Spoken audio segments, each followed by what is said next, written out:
ഇത് മാസ് മോട്ടോഴ്സിന്നാണ്. Honda Activa 125 BS6 model വണ്ടിയാണ്. നമ്മൾ ജന സർവീസായിട്ട് വർക്കിന് കയറ്റിയിട്ടുണ്ട്. വണ്ടി ഇപ്പോൾ വർക്കിന് കയറ്റിയേക്കുന്നത് 21,321 കിലോമീറ്ററാണ് ഓടിയാണ് വണ്ടി കേട്ടോ. ജനറൽ സർവീസ്, എഞ്ചിൻ ഓയിൽ മാറ്റാം, അതേപോലെ തന്നെ ഫ്രണ്ട് ബ്രേക്ക് ചെക്കപ്പ് പറഞ്ഞിട്ടുണ്ട്. ഇപ്പോൾ ഇത്രയാണ് മെയിനായിട്ട് പറഞ്ഞേക്കണ വർക്ക്. നമ്മൾ ഓടിച്ചു നോക്കി വർക്കിന് കയറ്റിയിട്ടുണ്ട്. ബാക്ക് ബ്രേക്കൊക്കെ ചെക്ക് ചെയ്യാൻ വേണ്ടി അയച്ചാണ്. ബ്രേക്ക് ലൈനറൊക്കെ നമ്മളൊന്ന് അയച്ച് ക്ലീൻ ചെയ്ത് റീസെറ്റ് ആയിട്ടുണ്ട്. ലൈനർ അത്യാവശ്യം ഉപയോഗിക്കാനും കൂടി ഉണ്ട്.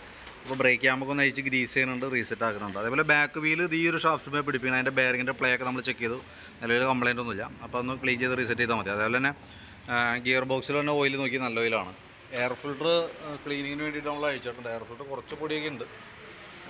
തൽക്കാലം നമുക്ക് ഈ സർവീസും കൂടി ഉപയോഗിക്കാം. നമുക്ക് അടുത്ത സർവീസിൽ മാറ്റേണ്ടതായിട്ട് വരും. കാരണം അത്യാവശ്യം കുറച്ച് പൊടിയായിട്ട് തുടങ്ങിയിട്ടുണ്ട് കേട്ടോ. കമ്പനി ഫിൽറ്റർ തന്നെ കിടക്കണം. ഇപ്പോൾ നമുക്ക് തുടച്ച് ക്ലീൻ ചെയ്ത് നമുക്ക് റീസെറ്റ് ചെയ്യാം. ശരിക്കും നമുക്ക് അതിൻ്റെ എയർ ഫിൽറ്ററിൻ്റെ ഒരു ലൈഫ് എന്ന് പറഞ്ഞാൽ 10,000 കിലോമീറ്ററൊക്കെയാണ് ശരിക്കും ഓടിക്കുക. അത് ചിലത് 12,000 കിലോമീറ്ററൊക്കെ ഓടിക്കാം, ചിലത് 8,000 കിലോമീറ്ററൊക്കെ മാറ്റേണ്ടി വരും. അത് നമ്മൾ ഉപയോഗിക്കുന്ന ഏരിയയുടെ ഒക്കെ അനുസരിച്ച് പൊടിയുടെ, വായുവിൽ തന്നെ പൊടിയുടെ ഒക്കെ പ്രസൻസ് പോലെയൊക്കെ ഇരിക്കും കേട്ടോ. അപ്പോൾ ഇത് നമുക്ക് അടുത്ത സർവീസിൽ മിക്കവാറും മാറ്റേണ്ടതായിട്ട് വരും. അത് നോക്കിയിട്ട് മതി. അടുത്ത സർവീസിൽ ഇതേപോലെ നമ്മൾ ചെക്ക് ചെയ്യും, കംപ്ലീറ്റ് നോക്കിയിട്ട് ചെയ്താൽ മതി. പിന്നെ ബെൽറ്റ് നമ്മൾ നോക്കി. ബെൽറ്റ് നമുക്ക് കിടക്കുന്നത് കമ്പനി ബെൽറ്റ് തന്നെയാണ്, ഹോണ്ടയുടെ ഒറിജിനൽ ബെൽറ്റാണ്. അതിൻ്റെ ഈ സെൻറ്റർ ഭാഗമൊക്കെ നോക്കുമ്പോഴല്ലോ ഇവിടെ ഒരു പൊട്ടലൊക്കെ തുടങ്ങിയിട്ടുണ്ട് കേട്ടോ. അപ്പോൾ ഏകദേശം ഒരു 20 സംതിങ് ആയിട്ടുണ്ട്. മാറ്റിയിടണമായിരിക്കും നല്ലത്. കാരണം എന്ന് വെച്ചാൽ അത്യാവശ്യം ലോഡ് എടുത്ത് ഓടുന്ന സമയത്തൊക്കെ പൊട്ടാനുള്ള സാധ്യത ഉണ്ട്. ഇതെല്ലാം ലെഗിൻ്റെ ഉള്ളിൽ കൂടെ പൊട്ട് വീണുണ്ട് കേട്ടോ. അപ്പോൾ അത് നോക്കിയിട്ട് പറഞ്ഞാൽ ഞാൻ എസ്റ്റിമേറ്റിനകത്ത് ബെൽറ്റും കൂടി ഉൾപ്പെടുത്തുന്നുണ്ട്. നോക്കിയിട്ട് പറഞ്ഞാൽ മതി. പിന്നെ CVT ക്ലച്ച് ഫുള്ളായിട്ട് നമ്മൾ ഗ്രീസിങ്ങിന് വേണ്ടി അഴിച്ചിട്ടുണ്ട്. കാരണം എന്താ വെച്ചാൽ നമ്മളത് വർക്ക് അഴിച്ച് നോക്കുമ്പോൾ ചെറിയ ടൈറ്റ് തോന്നിയായിരുന്നു. അതുകൊണ്ട് തന്നെ നമ്മൾ ഫുള്ളായിട്ട് അഴിച്ച് ഗ്രീസ് ചെയ്യുന്നുണ്ട്. ഇതെല്ലാ സർവീസിലും നമുക്ക് ഗ്രീസിങ് കമ്പൽസറി ആയിട്ട് വന്നില്ല. നമ്മൾ നോക്കുമ്പോൾ നമുക്ക് കംഫർട്ടല്ല, ക്ലിയർ അല്ല എന്ന് തോന്നുന്ന വണ്ടിയുടെ നമ്മൾ നിർബന്ധമായിട്ട് അഴിച്ച് ഗ്രീസിങ് നടത്തും. ഇതിപ്പോൾ നെക്സ്റ്റ് അടുത്ത സർവീസിൽ ചിലപ്പോൾ ചെയ്യേണ്ടി വരില്ല. വർക്കിംഗ് ചെക്ക് ചെയ്യുന്ന സ്മൂത്ത് ആണെങ്കിൽ നമുക്ക് ചെയ്യേണ്ട അങ്ങനെ തന്നെ കയറ്റാം. ഇതിപ്പോൾ നമ്മൾ അതിന് വേണ്ടിയിട്ട് അഴിച്ചാണ്. അപ്പോൾ അതിൻ്റെ പിന്നുകൾക്കൊക്കെ ചെറിയ തേയ്മാനം തുടങ്ങിയിട്ടുണ്ട്. 100 താഴെ നമുക്ക് പിന്ന് വരുള്ളൂ, അത് മാറ്റി കളയാം. പിന്നെ ക്ലച്ചിൽ വന്നത് ഈ പീസെറ്റ് സ്ലൈഡ് എന്ന് പറഞ്ഞാൽ പ്ലാസ്റ്റിക്കിൻ്റെ ബുഷ് ചെറുതായിട്ട് അടിപ്പെട്ടിട്ടുണ്ട്. ഈ സൈഡൊക്കെ നോക്കുമ്പോൾ ചതഞ്ഞ് പോയിട്ടുണ്ട്. അപ്പോൾ അതൊക്കെ ഒന്ന് മാറ്റിയിടാം. കാരണം അതല്ലെങ്കിൽ കുറേ കഴിയുമ്പോഴത്തേക്ക് അത് പൊട്ടിപ്പോവും, പ്ലാസ്റ്റിക് ആയതുകൊണ്ട്. അപ്പോൾ അത് നമ്മൾ കൂട്ടത്തിൽ കൂടെ ക്ലിയർ ചെയ്യുന്നുണ്ട്.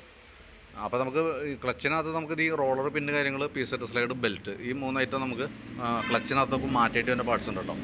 പിന്നെ എഞ്ചിൻ ഓയിൽ മാറ്റുന്നുണ്ട്. ഓയിൽ ബോട്ട് വാഷ് ഓറിങ്ങും നമുക്ക് എടുക്കേണ്ടി വരും. ക്ലച്ച് ഷൂ ഒക്കെ നോക്കി നിലവിൽ വേറെ കംപ്ലയിൻ്റ് ഒന്നുമില്ല. നല്ല ക്ലച്ച് ഷൂ ആണ്. അതിൻ്റെ പിന്നുമൊക്കെ ചെറിയ ടൈറ്റ് ഉണ്ട്. അതൊക്കെ ഒന്ന് ഗ്രീസ് ചെയ്ത് നമുക്ക് റീസെറ്റ് ചെയ്യാം. ബാറ്ററി നമ്മൾ നോക്കുമ്പോൾ ടാറ്റയുടെ ബാറ്ററി ഇരിക്കണേ. നമ്മളതിൻ്റെ വോൾട്ട് കാര്യങ്ങളൊക്കെ നോക്കി 13.20 കാണിക്കുന്നുണ്ട്. ലോഡ് കൊടുക്കുമ്പോൾ 9.9. നിലവിൽ വേറെ കംപ്ലയിൻ്റ് ആയിട്ടൊന്നുമില്ല. എഞ്ചിൻ ഹെഡിൻ്റെ അവിടെയും വേറെ ലീക്കേജൊന്നുമില്ല. ആക്സിലേറ്റർ കേബിൾ നമ്മൾ നോക്കി അത്യാവശ്യം കുഴപ്പം കാണുന്നില്ല. പക്ഷേ ഈ കേബിളിൻ്റെ ഈ ഭാഗത്തുണ്ടല്ലോ തുരുമ്പിൻ്റേതായിട്ടുള്ള പ്രസൻസ് കാണിച്ചു തുടങ്ങിയിട്ടുണ്ട്. ഇപ്പോൾ ടൈറ്റൊന്നുമില്ല. നമുക്ക് അടുത്ത സർവീസിൽ നോക്കാം. കൂടുതലായിട്ട് ഇപ്പോൾ ആക്സിലേറ്റർ പ്ലേ തീരെ കുറയാണെങ്കിൽ കേബിളൊക്കെ ചേഞ്ച് ചെയ്യേണ്ടതായിട്ട് വരും. ഇപ്പോൾ ജസ്റ്റ് ഞാൻ കണ്ടപ്പോൾ ഇൻഫോം ചെയ്തു എന്നുള്ളൂ. ഇപ്പോൾ നിലവിൽ ആക്സിലേറ്റർ കേബിൾ ഇപ്പോൾ ടൈറ്റില്ല. ഈ ഒരു കേബിൾ തുരുമ്പിൻ്റെ പ്രസൻസ് ഉണ്ട് അതിനകത്ത്, അതുകൊണ്ട് പറഞ്ഞാൽ കേട്ടോ. പിന്നെ ഫ്രണ്ടിലേക്ക് വരുമ്പോൾ ഫ്രണ്ട് ബ്രേക്ക് പാഡൊക്കെ നമ്മളൊന്ന് അഴിച്ച് ചെക്ക് ചെയ്യുന്നുണ്ട്. നിലവിൽ വേറെ കുഴപ്പമൊന്നുമില്ല. ബ്രാക്കറ്റ് ഒന്ന് അഴിച്ച് ഗ്രീസ് ചെയ്ത് റീസെറ്റ് ആക്കുന്നുണ്ട്.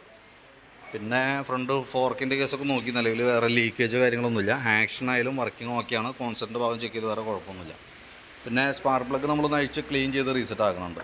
പുതിയ നമുക്ക് എയർ ഫിൽറ്റർ മാറ്റിയപ്പോൾ കൂട്ടത്തിൽ കൂടെ മാറ്റിയിട്ടാണ്. ശരിക്കും എയർ ഫിൽറ്ററും പ്ലഗും കൂടി ഒരുമിച്ചാണ് മാറ്റേണ്ടത്. അത് നമ്മൾ ഓരോ 10,000 കിലോമീറ്ററിലാണ് ചെയ്യാൻ പറയുന്നത്. 12,000 വരെ ഓടാം. ചിലത് ഒരു 8,000-ലൊക്കെ മാറ്റേണ്ടി വരും. അത് നമ്മുടെ അറ്റ്മോസ്ഫിയർ, നമ്മൾ ഉപയോഗിക്കുന്ന സ്ഥലത്തിൻ്റെ പ്രത്യേകത പോലെയൊക്കെ ഇരിക്കും.